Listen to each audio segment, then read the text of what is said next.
विवाह कर रहा हूँ नंदिनी। और मुझे लगता है कि किसी बात इस रूपा ने दादी माँ को बहला फुसलाकर ऐसा कहने के लिए कहा। देखो तुम तो जानती हो ना कि वो कितना चाहती है मुझे और मुझसे विवाह करना चाहती है, तो अवश्य ही ये रूपा का षड्यंत्र होगा। अच्छा, और नहीं तो क्या। पर देखो जब तुम इतना प्रयास कर रही हो और प्रेतात्मा बन रही हो ताकि रूपा को उसके अपराधों का दंड मिल सके, तो यदि तुम्हें इस विवाह से कोई आपत्ति है तो तुम कुछ भी करके इसे टलवा सकती हो, है ना? मुझे क्या आपत्ति हो सकती है, परंतु तुम विवाह कैसे कर सकती हो? क्यों? क्योंकि वो आचार्य क्या कहा आचार्य ने?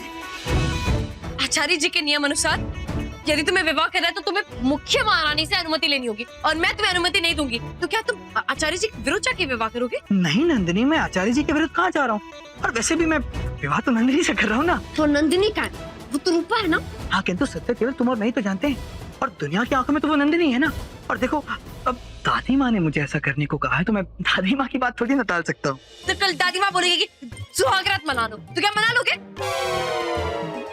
मैं कब का मना चुका। कब? क्यों? कैसे? कैसे क्या बताऊं मैं तुम्हें। बताते समय मुझे लज्जा आती है। अब मुझे लगा कि तुम हो तो सुहागरात हो गई। सुहागरात मना ली? मुझे भी नहीं आया कि वो मैं नहीं हूँ।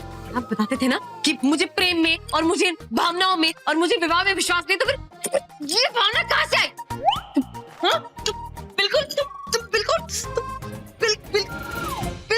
वो हो।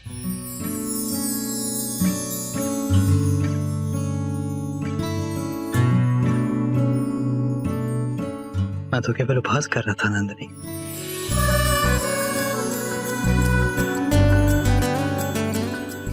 हाँ, तो सत्य भी होता तो मुझे अंतर थोड़ी ना पड़ता। तुम कुछ भी कर सकते हो, तुम मगन नरेश हो, जितने चाहे विवाह करो, मुझे कोई अंतर नहीं पड़ता।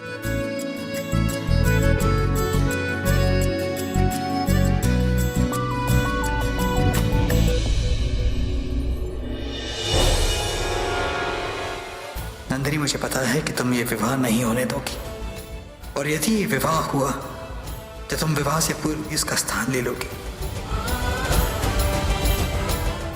ये विवाह कैसे हो सकता है? नहीं, मैं ये विवाह नहीं होने दूंगी। और चंद्र भी तो मना कर सकता था ना इस विवाह के लिए।